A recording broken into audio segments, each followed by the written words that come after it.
Hi, I'm Tara, and welcome to Let's Do Books. Email me at tara@thelesbianreview.com with any questions or comments, or come join our Facebook group, the Lesbian Review Book Club. I am really excited because KD Williamson is back today. She is the author of 5 lesbian books, including the popular Cops and Docs series. The latest in the series is Drawing the Line, which is out everywhere from Ilva Publishing, and it's even recently been released in audio and is narrated by the amazing Abby Creighton. Welcome, KD. Hello, nice to be back. So, you and I got to chatting recently, and we came up with an idea for this podcast. Do you want to share a little bit about what that is? Well, after we struggled for about a month or so to figure it out, we decided to do Fix It Fic, which I think is an excellent, subject.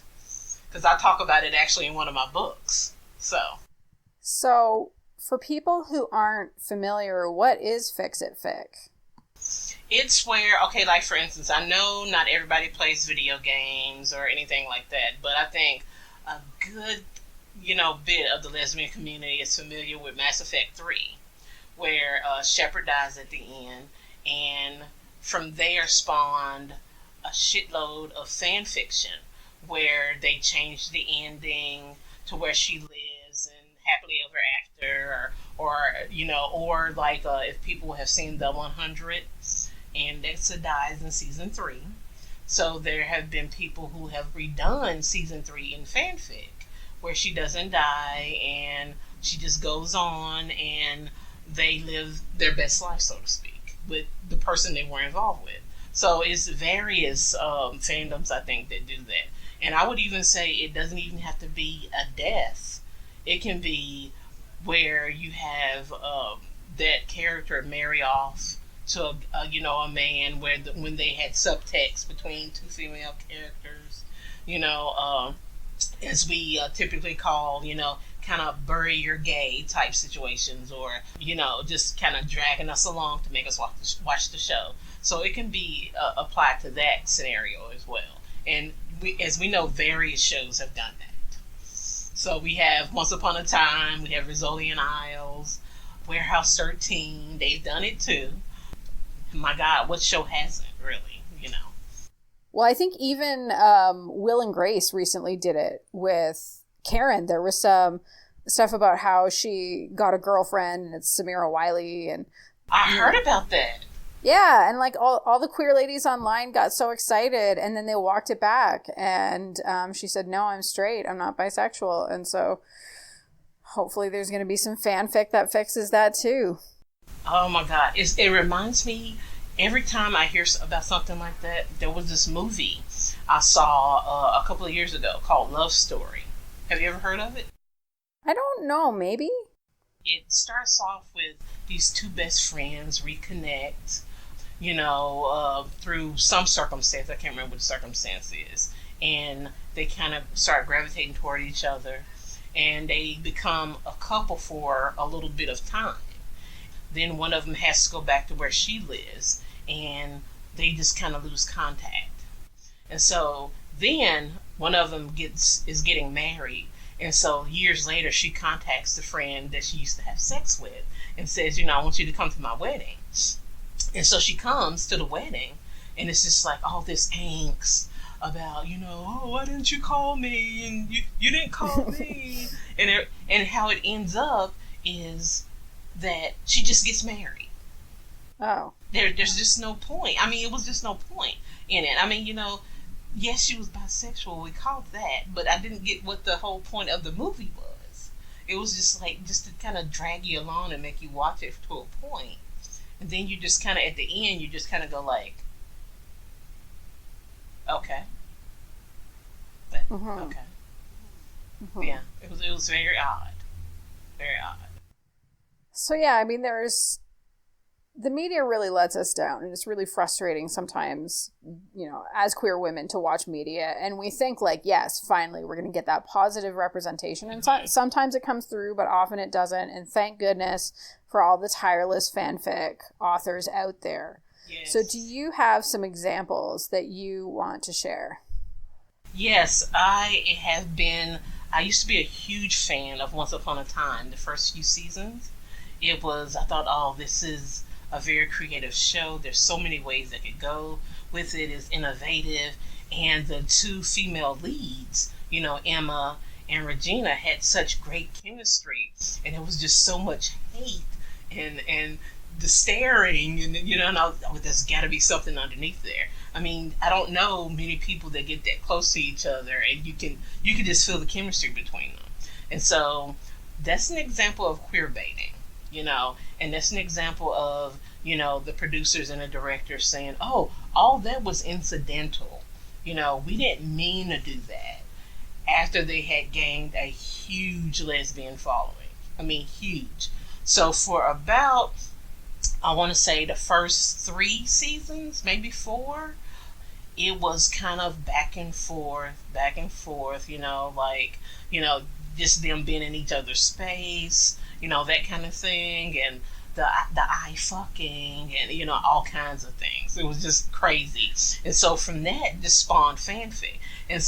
And after a point, everybody started getting boyfriends, and even the stars were saying, no, their true love is Robin Hood, or their true love is, I forget, Bellfire, or it was Hook, or whoever, whatever, so people got pissed, and the show got abandoned, big time. I know it did, for quite a while, and by the end of the show, I think the viewership was completely down, and not many people were watching it at all. But it spawned a hell of a lot of fanfic. I mean, very good fanfic. And some of my favorite writers in that fandom is SapphireSmoke. Anything by her is just stupendous. She creates this really good chemistry between Emma and Regina. There's some angst that kind of sweetens the pot, so to speak. She really has it going really well. And then just the sexual chemistry is great. The stories are great. They have a nice edge to them. So it's not for the faint of heart, so to speak. She's kind of, I would say, Megan O'Brien on acid. Ooh. Yeah, some of it's that good. Okay. Yeah, so yeah, I'm saying that, and you know how I feel about Megan O'Brien. So yeah, it's really good. Yeah, mm-hmm. I say, and I'm not even going to give you a particular story. I'm just going to say anything by her, and I think she's written in a couple of other fandoms too. But my favorite that she's written in is Once Upon a Time. So she just does everything just like bam, it's just perfect. And there's a particular story called Phases of the Moon, and I think she only has like those couple of stories. It's by Wally one. That's an incredible story as well. It's kind of an alternative type story where Emma is like she's stripped. It's still in the same universe, but it's a little different between the characters. I think Emma is a stripper, or she's stripping to make money or something like that, and it just kind of takes off from there. But it's an interesting story. And again, it has some angst. It's not over the top, but it's really good. And so it probably, both of those writers has some of our favorite tropes, I would say. You got dominant versus submissive, unsubmissive. You got the stripper whole dynamic.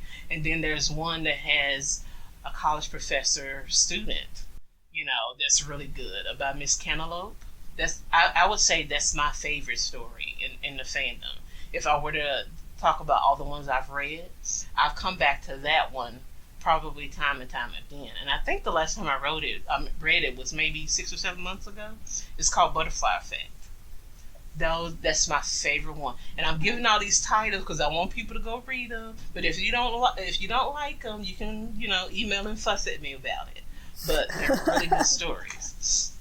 Or you can email me and say, "Oh my God, Katie, you were so right. That was great." So either one you want to do. But those are my top 3. I mean, I've read a bunch of other stuff when I had the time to do it. But those are my top 3. And I've read that one we were talking about earlier about Coalition Girl. That one's really good. We weren't recording then. Well, yeah, I know. I'm just saying we were talking about earlier. I can't remember the name of it, but anything by her is good too, as you said before. Yes, Coalition Girl is great. The thing that I love about fanfic is that when I go to take a break from my review list, because as people probably know, I review a lot at the Lesbian Review and a little bit at a couple of other places.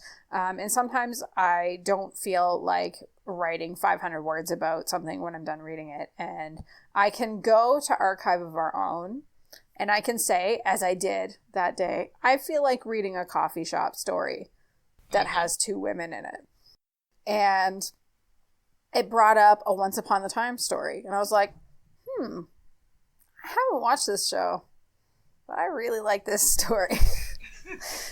So then I reached out to Lee Winter, who I know was pretty big in the fandom at that point, and she was like, well, you have to start with Coalition Girl. And so I did. And oh my, is she ever wonderful. So the one story that you were just referencing, in case other people want to check it out, is called Send Up a Signal That Everything's Fine. I am going to try and find links for all these stories that we're talking about and put them in the show notes. But for people that don't feel like clicking, that's what it's called. If you go to Archive of Our Own, if you look up Coalition Girl and you sort her stories by kudos, that's going to be the one at the very top. Oh, and it's so good. And it's so, like, and to give a synopsis, it's, you know, you have Emma and Regina playing actresses on the show. So it's not a real people fic per se, but it's kind of like, it's a little bit meta. I mean, you know, because they're actually playing, you know, the actresses from the show. So that's what makes it kind of, you know, a little more interesting as well. You get kind of lost in that. But it's really well done, and the characterizations, you know, go a little deeper. So I like that. And it's almost 120,000 words. So if you're looking for like a real novel length sink into for the weekend, that's going to be a really good choice for you. Yeah, and most of the stories that I've read in the Once Upon a Time fandom are nice and long, because I like, you know, every once in a while you want to read a good 5,000 word one, you know, when you got a few minutes. But you want to, you know, read the ones that have meat to it. You know, you have your meat and your potatoes and vegetables and everything, you know, so you can just sit there and just go, okay, I'm going to be up to 4 a.m. reading this because I can't put it down. Yeah, it's true. So what is kind of your next example that you wanted to share? This is another show you haven't seen, but if you ever decide to get into the fanfic, I think you'll be very happy about it, because it has all kinds of stuff. The 100. Now, I don't have to say what happened there, because I think everybody knows what happened in season 3, and that kind of spawned a movement that, you know, that actually, as an example, I mean, you have Chrmdpoet, and that started because of what happened. So a lot of good things came out of that, even though, you know, we were all hurt, you know, by that whole incident, you know. So and it also spawned a lot of fanfic, a lot of good fanfic. But I have 2 favorites out of all that I've read, because there's a lot of AU type fanfic that goes with that show, and I tend to like the more the stuff that sticks with canon. You know, that's just right off the show. It has the same characters, the same circumstances. There's a few people who completely rewrote season 3, and it kind of started from the beginning and went all the way to the end and beyond. Andi Marquette, everybody knows who Andi is. I mean, everybody has to know who Andi is by now. Wrote a really, really good story. It is fucking 500,000 words. But it's excellent. That's insane. It is excellent. It is insane. It is just like, she'll laugh about it. If you ask her about it, she'll laugh about it. She said, it just became a monster, and I couldn't stop writing it. And she had the best time writing it. Yeah. So this is what she said. But it's called Grounded. And it's a complete rewrite of season 3. And it's just the way it was done. It didn't have... It's an adult type story, I want to say, and I don't mean adult in the conventional sense. I mean, it's more, you could tell that a mature person wrote it, I guess you could say. Not too say anything about, the younger people in the fandom that are writing, but you can, I don't know, it's like she wrote them as equals, as adults. It was none of that, that bullshit you get with, like, oh, do you like me? And, oh, I don't know. And, oh, I can't tell her anything. Any of that crap. Yeah. It was just, it's just there, When something happened, they communicated, they talked about it. When they figured out their attraction, they addressed it. I mean, it was just like, it wasn't any of that dragging along stuff. Now, it is a slow burn, but it's the best kind of slow burn. It's where they kind of build a friendship and, repair what was broken when the friendship kind of went sideways. So it goes from there, and it hits all those little beats. And by the end of it, you're just like, oh, that's so good. And even though it's 500,000 words, you don't want it to end. You don't want it to end. Now, from what I understand, she is eventually going to do a follow-up to it, from what I understand. So that's what she told me. Yeah. And she has some other fanfic that's associated with the 100. Some of it, I think the other stuff is AU, though. But that's still good as well. She has a nice little fluffy fanfic from the 100 that I can't remember the name of it because I haven't had a chance to read it all. But that one's good as well. I've read like maybe half of it. But that one's really good. And the other person that I really like, Chrmdpoet, and I think everybody knows her by KL Hughes. She did, she did, what was the name Popcorn of the Love. Yes, that. She did Popcorn Love, which was Once Upon a Time. Yes, it was, yeah. So she was big in that fandom, and I think she's pretty big in the 100, too. So she has one story that stuck out for me. It's called This Heart Fossilized and Silent, which is the interesting title. It must have come from somewhere. Maybe it's from a line of poetry or something like that. Mm-hmm. But it's a retelling of season 3, or it picks up somewhere in season 3, and it kind of diverges from everything that happened on the actual show. But it's really well written, and it's beautifully written. It's a lot of exposition, but I think it's well done. So those are my 2 favorites out of everything I've read. So and I've read a lot, but those are my 2 favorites. Okay. Yeah. And like Tara said at the end, she's gonna find a link so everybody can enjoy it as well. And if you can't, I'll be more than happy to email them to you so you'll. Yeah, well, you can also email them to me, and then I can put them in that's what I'm saying. show I'm going to email them to you. Oh, yeah. Please. I don't mean everybody to write me, and so I'm going to email them the links. No, that's going to be a lot of emails. Yeah, that's a lot of emails. You're listening to The Lesbian Talk Show. TheLesbianTalkShow.com, your hub of podcast information. What other fandoms were there any other fandoms you were thinking of? Again, I know you've never watched Warehouse 13. I think you will like the show. I liked it. It before Jamie Murray came on there. You know who Jamie Murray is, right? Oh my God, Tara. You need to look her up. When we get done, you can look her up. But typically what she does, she comes on a show, she gays it up really good, and then she dies. That's I know. I know, but that's her métier. I kid you not. She, what was the name of this show? Spartacus. Have you ever heard of that show? Oh, so with Lucy Lawless. I tried watching Spartacus. It was a little too violent for me. It was actually one of, like, if you want to talk about one of the heartbreaks of Neil's life, it was what happened to the lead actor from that show. Like, he loved that show and he loved that actor. Oh yeah, wasn't that tragic? It was so bad. He was, I mean, and I know it's one of those weird things, right? Like, we get attached to celebrities, and you never know which one is going to really hit you when they die. But like, that guy was so young. At times too. Yeah. Yes.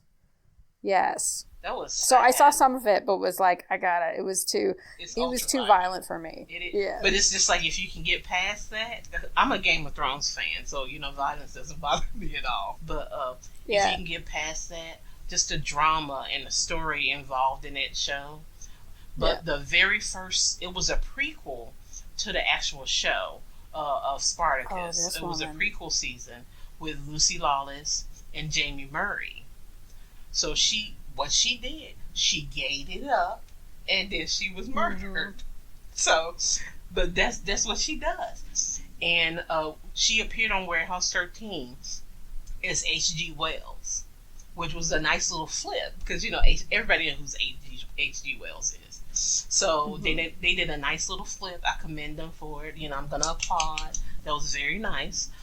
So, and immediately there was chemistry between HG and Micah, who was one of the agents in the warehouse who was responsible for looking for these artifacts and that changed history or affected people in some way and bringing it back to the warehouse. So there was immediate chemistry, which the actresses themselves talked about how they kind of fed into, and how they would have loved, if the writers explored that option of them being together, and it was almost as if they were kind of sort of. So I mean, there was arguments that maybe they were, and it was just so subtle. But what happened with that is she appeared on the show. She was a good guy, or she appeared to be a good guy. She ended up being a bad guy. Then she ended up being a good guy. And then she died. Oh. But then she came back. What? Yeah, then she came back. And when it comes around to it, when she came back, they ended up, I think it was at the height of the popularity of the HG and Micah fanfic, and the fans being crazy about them, and how they would go to cons and and ask them about all that kind of stuff. It was at the height of that popularity, and they brought HG back from death. They rewound time and brought her back, and then I want to say the second episode she came back, they kind of retired her in a way with a man and a little girl. Yeah. And which is, whatever.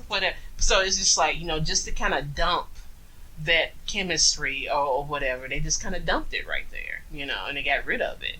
And at the end of the series, it was Micah and her partner Pete who ended up together. So they kind of, they really dropped the ball with that. But during all that, it spawned a lot of fanfic, fic, when she died, a lot of fic.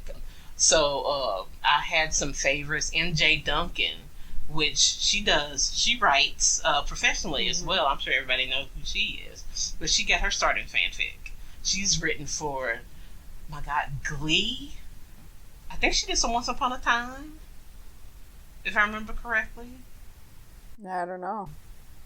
And she did a few warehouse stories. She did Lost Girl as well. She had a few stories in Warehouse 13 I thought was really good. It's called the Home series.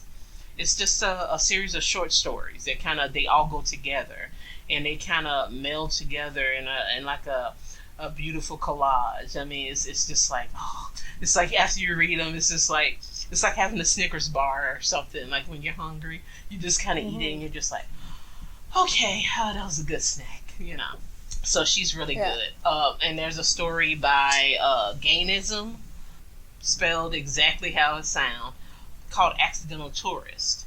It's a long story. It's very involved. It involves time travel, science, murder, intrigue. It has it all. It has some humor. So it's a hodgepodge of things, and it's written really well, and it's one of my favorites as well.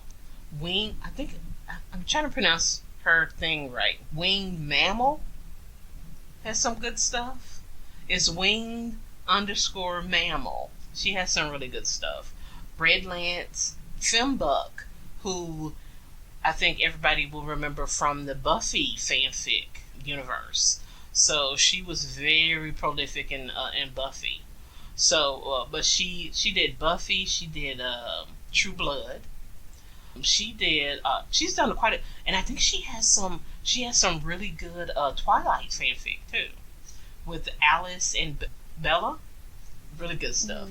But she wrote a few really good Warehouse 13 movies. I'm sorry, stories.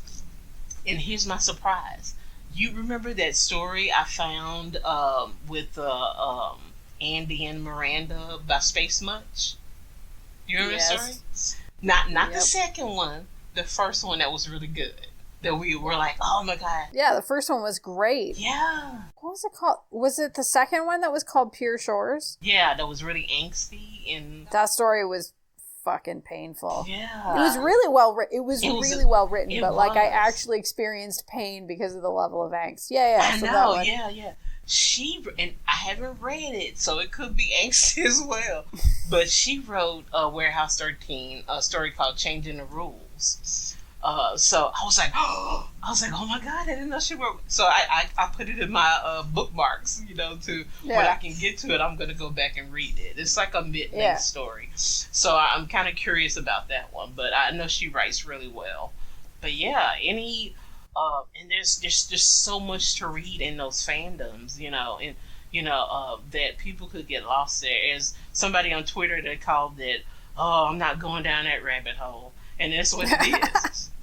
It's like you read one and you'll start searching like, oh my god, that was so good. Can I find some more? And pretty soon you're reading everything good, mediocre, and bad just because you want to just be inundated with it, and so I think it's a good thing. So, but I think that's where those are my big three, where with a lot of fic besides Mass Effect. Mm-hmm. Well, Mass Effect, there is a lot of it, and we were chatting about this before we started recording. But a great place to go to if you want Mass Effect fic is Rae D Magdon. Yes, because she's written so much Mass Effect fanfic, so much, and Shepard doesn't die. No, she doesn't. So that your heart will not have to remain broken. I remember, I was heartbroken by the end of that game. Me too. And it lasted for probably 2 or 3 years. And it actually was her fanfic that fixed it for me. And that's just for me. That's just how it ends. I don't care what BioWare says. My ending includes little blue babies for Shepard and Liara. Yeah. The whole cast going around, walking toward the sunset together, nobody dies or whatever. But it was out. That was devastating to me too, because I was an avid fan of the Mass Effect, series video games. And when the third one came out, I paid the $90 for the little extras and everything you got with it. I mean, $90. I mean, that's a lot. Yeah. So I paid $90 for it, and I was so happy to play it. And I got toward the end, and I'm like, okay, how is this gonna play out? Because it was just the whole game, the whole last third of the game was just so somber, and I had it in the back of my mind, how is this gonna play out? This doesn't sound good. Something's gonna happen. And sure enough, when I got to that end, I just kind of sat there, kind of like in my book Between the Lines. I think the first chapter where Haley is introduced, she's doing the exact same thing. She's played it, she's getting to the end, and she's just sitting there looking at the screen because she just can't believe what happened. And I think I did the exact same thing she did. I was just like, what the fuck? I was like, oh my god, I cannot believe this happened. And I was just like, I didn't have anybody to call at 3 a.m. to, complain about it. But it hurt. I was just like, this character I created, and I mean, and she was, badass all the way. She wasn't a paragon at all. I didn't do the paragon thing. I did. No, I didn't do the paragon thing. I wanted to see what she would do. I like the little smart ass thing she said. on the other side. So I tried to keep it, that far. But it did hurt. And I went to, and I didn't even know fanfic was a thing for Mass Effect at that time. And I don't even, was it you who made me go? Maybe it was you. It may have been you who introduced me to it. Because I was just like, oh, they didn't have that? And I was like, oh. And that's how I started reading her. And it was just like, yes, it was you. Because you told me about that, what's it called? The Best Entertainment Series? The Best Entertainment Series. Yeah. Which is it's actually just one of my favorite series in fanfics because it takes two minor characters. Puts them to the forefront. Does this. Yeah. And I don't know if they even ever met in the games. I don't remember them ever having a conversation. They don't. And it just works because it's like Tivos is, the diplomat, the kind of straight-laced diplomat, and then Arya is the badass bitch who runs I really this like whole her. space station. Yeah. And I hate they didn't do more with her. Oh. I hated it. But they did a DLC with her and Shepard. There's a DLC where they they go on a few missions together. So yes, and isn't Carrie Ann Moss the one who does her voice? Oh my God, is it? I think it is. No way. Yes. Oh, that makes it even better. That makes it even better. And so just this series of stories where it's pretty erotic, but there's a ton of feelings, a lot of character development, and kind of how dominance and submission works with them is really interesting. And then they kind of start swinging with Shep and Liara, but it works too because there's lots of feelings there. Wait a minute, what? What did you just say? I said they start sleeping with Shepard and Liara later on in the series. How far did you get? There's 30 stories in that series. Yes. Oh, there's that many? I don't think I got that far.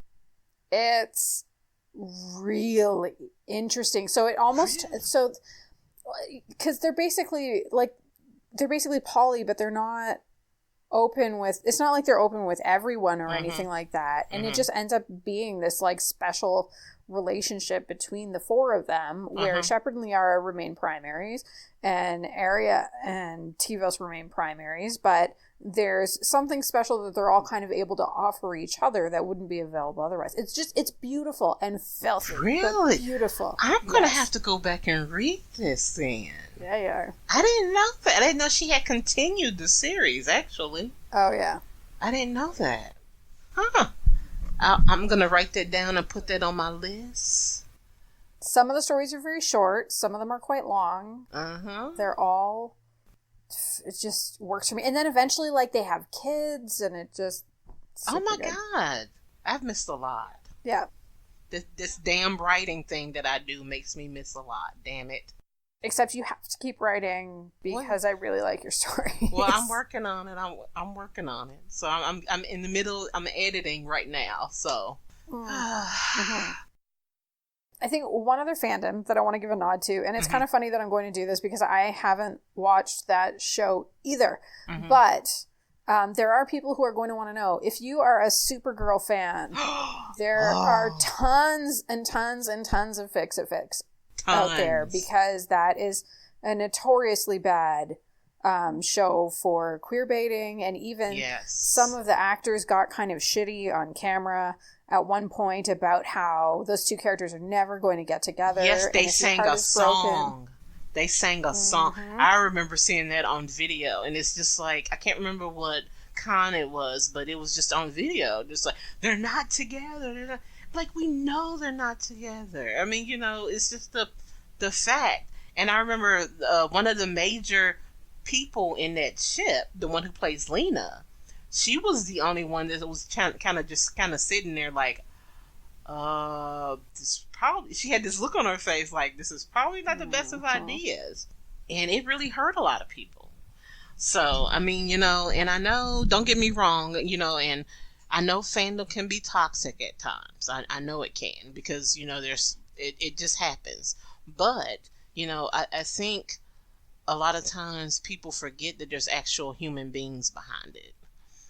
So, and that watching these shows, especially for younger people at times, it means a lot to them because there's not a lot of representation.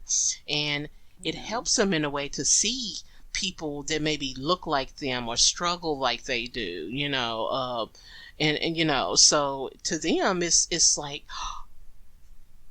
an answer to a question that they had. So for people to kind of like make fun of it, it can be hurtful. That's right.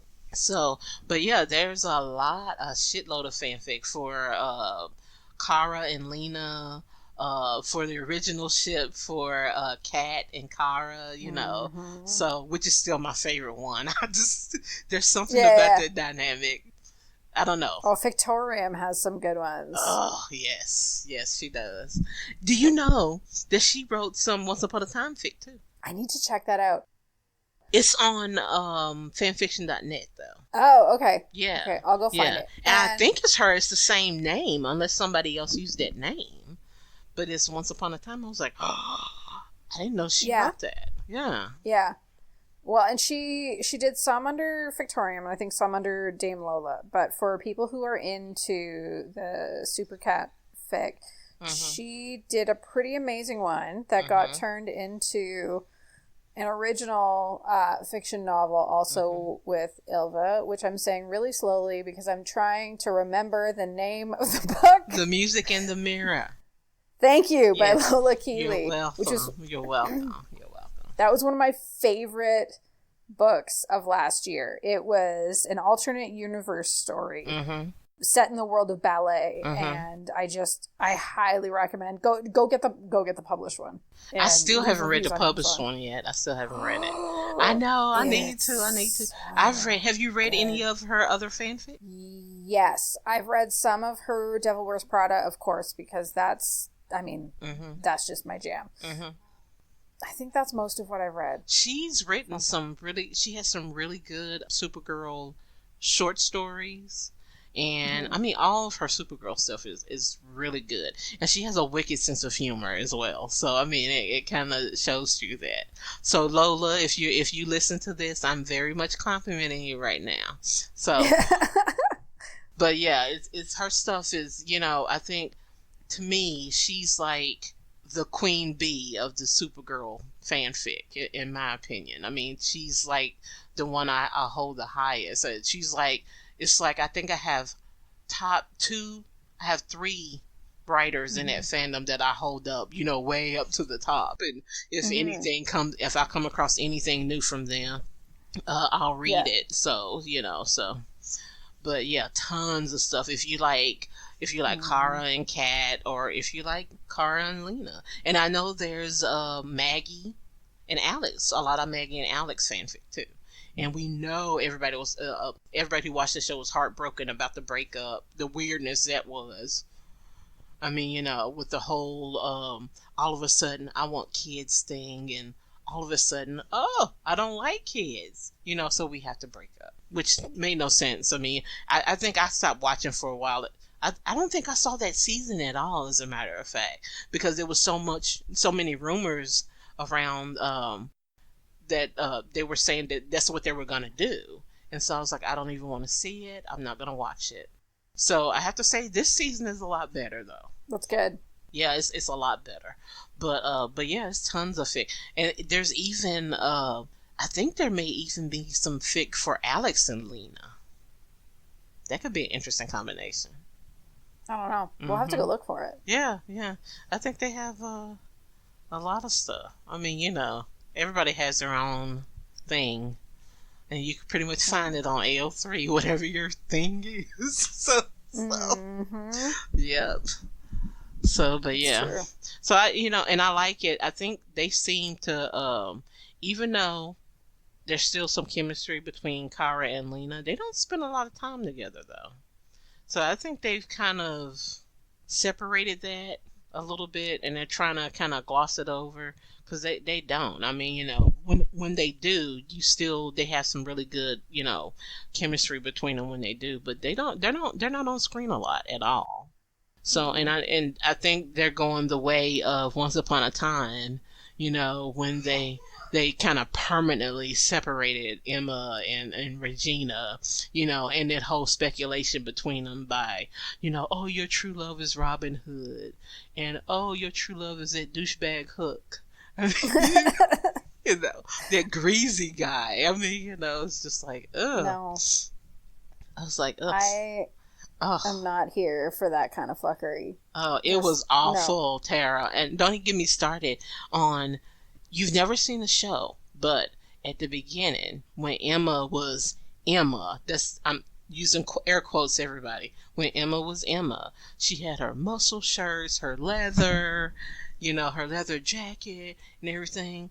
And by the time all the fanfare about, you need to put them together. Oh, we sense this chemistry, this lesbian thing between them. She started wearing frilly shirts. She started looking like a school marm. That's the only way I can describe it, really. You're just shaking your head. I'm not into it. No, that's true. They can't see it. I'm just shaking my head. It was ridiculous. How old are you? I am 39. Okay, you may not. Well, you may. You remember, like maybe in the 80s when they used to have those blouses with the ruffles at the top. The worst. And they had the little bows and stuff that's what she started wearing. I kid you not. Yes, it was the weirdest thing. It's like, and you kind of picked up on what they were doing. They were trying to, because she was kind of butch. Mm-hmm. And they kind of like, okay, yeah, we see that's what's going on, so we're gonna film her up, and she's just gonna look like, somebody from Little House on the Prairie, so they started doing that, especially when she started hooking up with Hook. So it was just like, but it was awful. It was awful, yeah. And don't get me all started on the Supergirl Mon-El thing. Oh, God. No, I won't. That was, disgusting. Okay. I think that is all for this episode. Please don't write to ask me why we didn't talk about Xena. We know that Xena was a thing. I know. There's so much Xena fanfic out there that does all of this. Yes. But we wanted to talk about some contemporary stuff. But I don't consider Xena queerbaiting or even anything that needed fit. To me, by the end, it was like they were together. Yeah. I mean, it pretty much, that final season was written in a way where it was just like they were an old married couple. That's how they acted. So it was just like, so I mean, to me, it was no need for that. I mean, don't get me wrong, they had the whole Xena Boreas or wherever his name was, and Gabrielle got the married thing, and the poor guy died the next day. I mean, and all that stuff. But by the end, like I said, they were like an old married couple raising a baby. Mm-hmm. So, where can people find you online if they want to connect with you? I have a website at kdwilliamson.org. I'm also on Twitter at RizzlesLover72. So, and I'm usually there more than I am on Facebook, so you can find me there. That is all for this episode. Thank you so much for joining me. It was fun. I had fun too. So, I'm Tara. You've been listening to Let's Do Books. Remember to email me at tara@thelesbianreview.com with your questions or comments. If you're an author who's interested in coming on the show to talk to me about the fanfic you love or lesfic that you've been reading, anything like that, just let me know. If you've enjoyed this episode, please check out the show notes where you'll find a Patreon link for The Lesbian Talk Show, or visit patreon.com/thelesbiantalkshow. Patrons get exclusive content like bonus podcasts that no one else gets access to. You can also join our Facebook group, The Lesbian Review Book Club, to talk about anything that you're reading and loving. And to find this and many other great shows, all you need to do is search for The Lesbian Talk Show on iTunes, Podbean, Stitcher, or Spotify.